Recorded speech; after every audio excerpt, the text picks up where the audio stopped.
Hello students, आज हम पढ़ेंगे कंडीशनल प्रोबेबिलिटी। जैसा कि इसका नाम है कंडीशनल प्रोबेबिलिटी, तो इसमें जब हम प्रोबेबिलिटी किसी इवेंट की निकालेंगे तो उसको निकालने के लिए हमें किसी पर्टिकुलर कंडीशन को सेटिस्फाई करना पड़ेगा।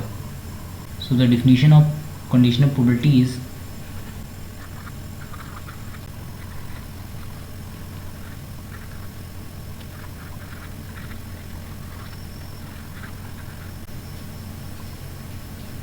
So conditional probability is in a given sample space, probability of occurrence of one event when another event is already occurred।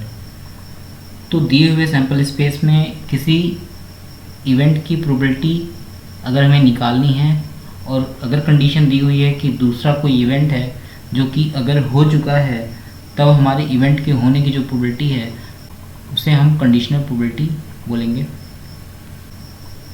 Now let S is a sample space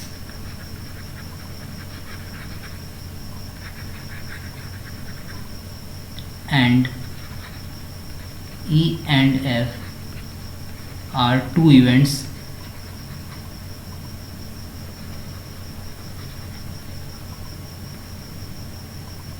probability of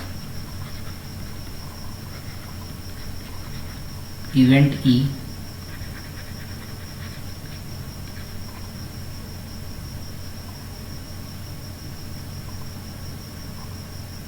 when F has already occurred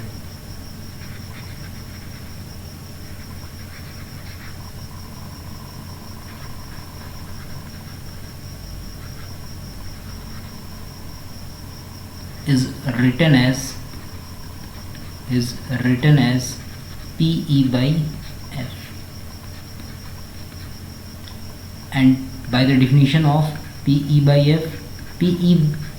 F can be calculated as number of element in intersection divided by number of element in F। सो अगर हमें PE by F अगर calculate करना है, PE by F क्या है? Probability of event E when F has already occurred. तो जो event already occurred हो चुका है उसे हम डिनोमिनेटर में लिखते हैं और जो इवेंट जिस इवेंट की प्रोबेबिलिटी हमें निकालनी है उस इवेंट को हम न्यूमरेटर में लिखते हैं। तो PE by F और इसको हम लिख सकते हैं PE by F। तो दोनों मेथड दोनों तरीके से इसको लिख सकते हैं और ये इक्वल होगा probability E intersection F upon probability F, और where number of element in F not equal to 0 and probability of F not equal to 0। So the main question is why PE by F is equal to number of element in intersection upon number of element in F। ये formula हम लोग पढ़ते हैं कि probability E by F is equal to number of element in intersection upon number of element in F, लेकिन ये formula आया कहाँ से, ये फॉर्मूला बनता कैसे है, इसको समझने की कोशिश करते हैं और एक एग्जांपल लेते हैं और इस एग्जांपल को लेके उससे समझने की कोशिश करते हैं कि ये फॉर्मूला आखिर आया कैसे है। हम एक एग्जांपल से समझने की कोशिश करते हैं कि PE by F हमें पता है PE by F is equal to होता है number of element in E intersection F upon number of element in F। तो ऐसा होता क्यों है, क्यों ये फॉर्मूला बना, आखिर क्यों हम इंटरसेक्शन ले रहे हैं और डिवाइड कर रहे हैं number of element in F से? क्या रीज़न है कि हमें F से डिवाइड करना पड़ा है, सैम्पल स्पेस से डिवाइड नहीं कर रहे हैं? सो इसमें हम समझने की कोशिश करते हैं, एक एग्जांपल देते हैं। लेट अस सपोज एक सैम्पल स्पेस है हमारे पास जिसमें एलिमेंट हैं 1 2 3 4 5 और मान लेते हैं E इवेंट है जिसकी हमें प्रोबेबिलिटी निकालनी है, उसमें है एलिमेंट 1 2 3 और F एक इवेंट है जिसमें एलिमेंट हैं 2 3 4 5। अगर हम कहें कि f अकर्ड हो चुका है, f हैज़ ऑलरेडी अकर्ड। अगर हम कहें कि f अगर ऑलरेडी हो चुका है और e की प्रोबेबिलिटी बताइए, f अकर्ड हो चुका है, तो f अगर हो चुका है तो जाहिर सी बात है 2, 3, 4, 5 ये इवेंट ही होंगे, इन्हीं में से कोई एक इवेंट आया होगा। अगर f इवेंट हो चुका है तो जो नंबर आएगा वो या तो 2 होगा, या तो 3 होगा, या तो 4 होगा, या तो 5 होगा, मतलब 1 नहीं हो सकता। क्यों? क्योंकि f हो चुका है, अब e की प्रोबेबिलिटी निकालनी है। Then probability of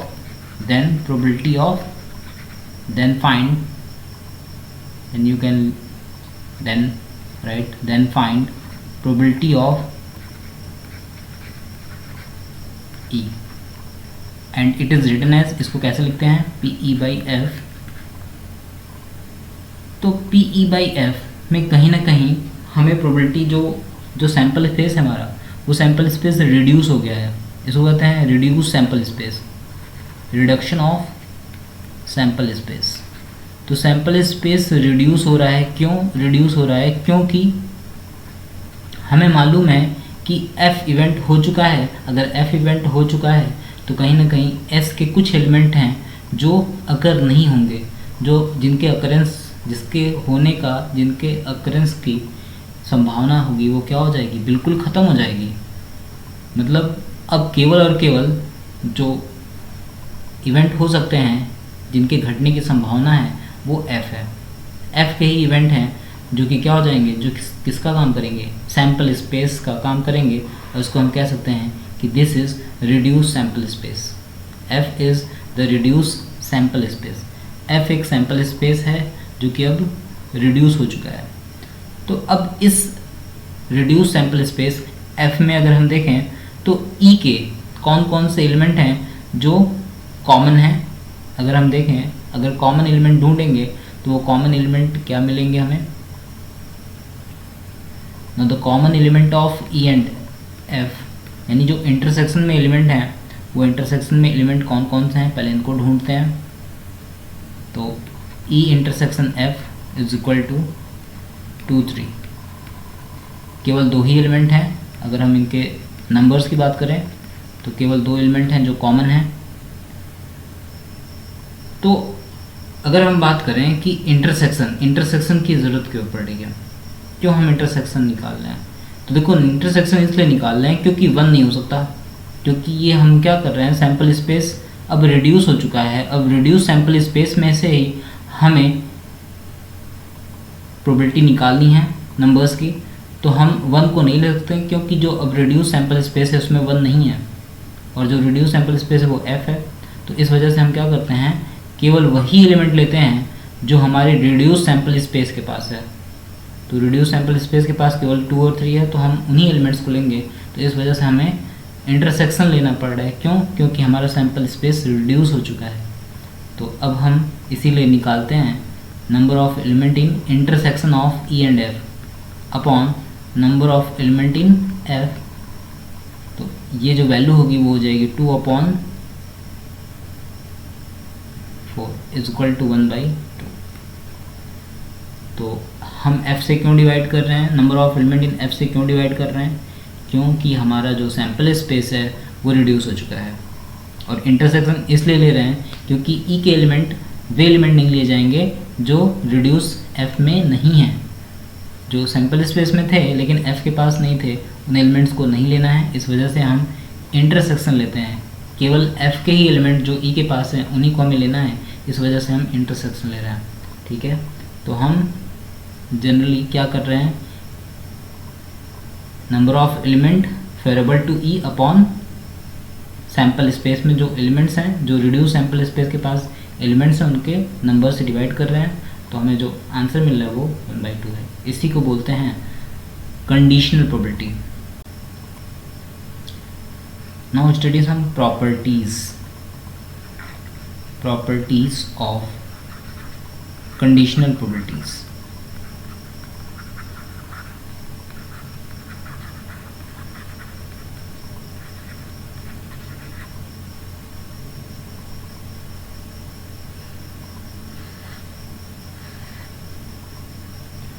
the first property. The property first is probability S by F is equal to probability F by F is equal to 1. अगर हम probability S by F calculate करें तो probability S by F by the formula probability S intersection F upon probability F होगा। और हमें पता है कि सैम्पल स्पेस एक यूनिवर्सल सेट का काम करता है, तो यूनिवर्सल सेट और किसी भी सेट का अगर हम इंटरसेक्शन ले रहे हैं तो अगर हमने एक यूनिवर्सल सेट में इंटरसेक्शन लिया सेट ए का तो हमें क्या मिलने वाला है, ए मिलने वाला है। तो यहाँ पे एस क्या करता है, सैम्पल स्पेस जो होता है यूनिवर्सल सेट होता है, तो सैम्पल स्पेस और एफ़ का अगर हम इंटरसेक्शन लेंगे तो वो हमेशा एफ़ मिलेगा हमें। तो यहाँ पे हमें मिलेगा probability of F upon probability of F which we are divided we will get 1। अगर हम इसी तरीके से एफ़ बाई एफ़ निकालें तो हमें मिलेगा probability F intersection F upon probability F, और एफ़ इंटरसेक्शन एफ़ अगर हम कैलकुलेट करें तो वो हमें मिलेगा P F which further divided by P F हमें 1 मिल जाएगा। Now the second property,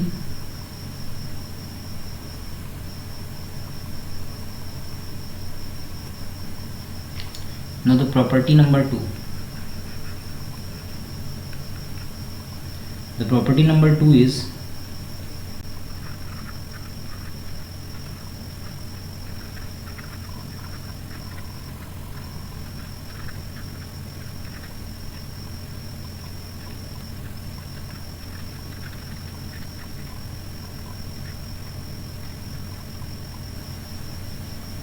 so property number 2 is if A and B are any two events of a sample spaces, अगर दिए हुए कोई सैम्पल स्पेस के पास 2 इवेंट हैं A और B, और F कोई ऐसा इवेंट है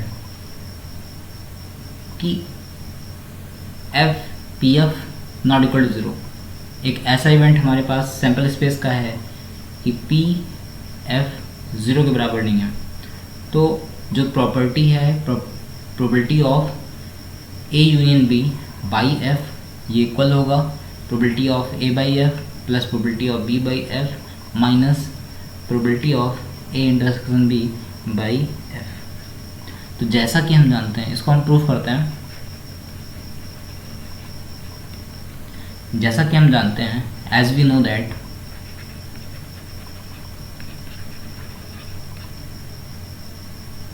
probability of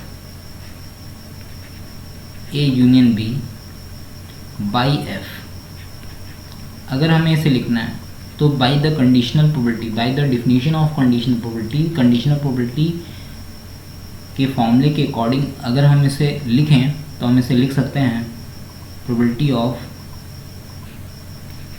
A union B intersection F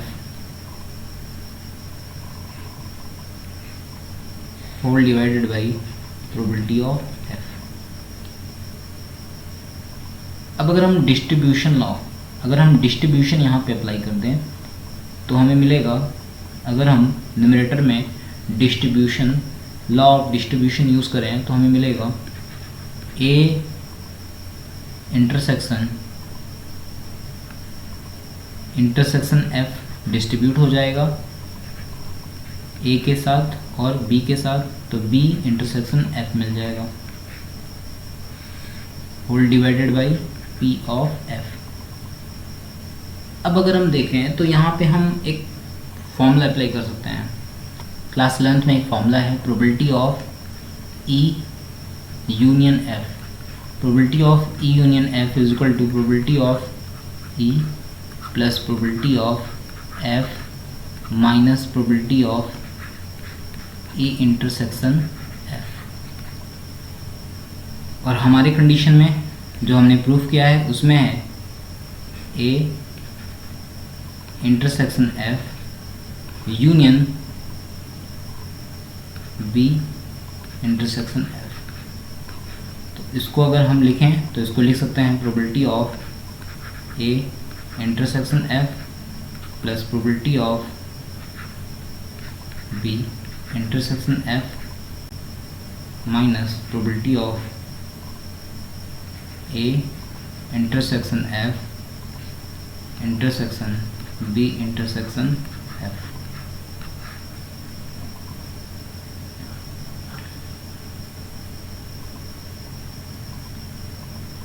Now when this whole is divided by probability of f, तो यहाँ पे भी probability of f होगा। अगर हम दोनों में pf से डिवाइड कर दें तो हमें यही मिलेगा। अगर हम ऑब्जर्व करें probability a intersection f union probability b intersection f, तो यहाँ पे हम उसी फॉर्मूले को अप्लाई करेंगे तो हमें मिलेगा probability a intersection f plus probability b intersection f minus probability a intersection f intersection b intersection f, और ये होल डिवाइडेड है pf से, तो ये pf को हम इस pf को हम अलग अलग लिख लेते हैं। Now by the formula probability of a intersection f by probability f, तो इसे हम लिख सकते हैं probability of a by f, इसको हम लिख सकते हैं probability b by f, और इसको अगर हम लिखना चाहें तो फिर से यहाँ पे हम लगा सकते हैं जो डिस्ट्रीब्यूटिव लॉ था। अगर हम उसी को अगर हम ध्यान से देखें तो यहाँ पे फिर से अगर उसी डिस्ट्रीब्यूटिव लॉ को अप्लाई किया जाए तो हमें मिलने वाला है a intersection b whole intersection by f upon pf। Now probability of a union b divided by f is equal to probability of a by f plus probability of b by f minus probability of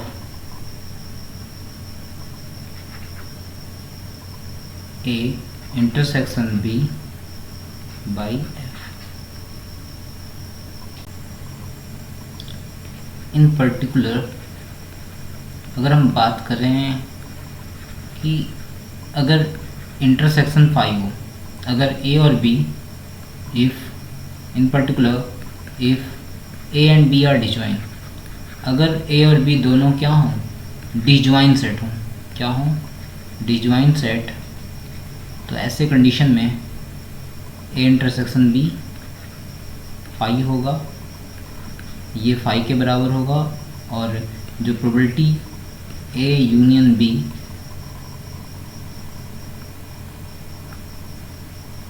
जो probability a union b by f है वो होगा probability of a by f plus probability b by f। तो अगर दो set disjoint है तो हम प्रॉपर्टी यूज़ कर देंगे a intersection b is equal to 5, और यहाँ पे जो फॉर्मूला होगा probability a union b by f वो होगा probability a by f plus probability b by f।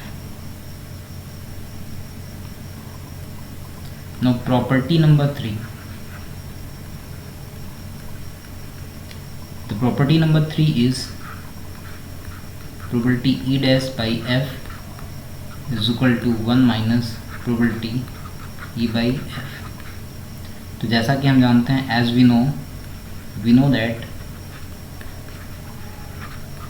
probability S by F, तो probability S by F सभी को मालूम है कि 1 होती है, और सबको मालूम है कि अगर हम E का और E डैश का यूनियन लेंगे तो वो S होता है divided by F, this is equal to 1 since S is equal to E union E dash. अब यहाँ पे हम फॉर्मूला यूज़ कर देंगे। अभी हमने जो प्रॉपर्टी नंबर 2 पढ़ी थी उस प्रॉपर्टी नंबर 2 को अगर हम अप्लाई करें तो हमें मिलेगा probability E by F plus probability E dash upon F. This is equal to 0। तो यहाँ पे माइनस वाला टर्म नहीं लिखा गया है, इसलिए क्योंकि E and E dash are disjoint, ये दोनों डिजॉइन है, डिजॉइन सेट्स। E और E डैश डिजॉइन सेट होते हैं, इस वजह से probability E union E dash upon F ये स्प्लिट होगा probability E by F plus probability E dash by F में। तो this implies probability E dash by F is equal to 1 minus probability E by F।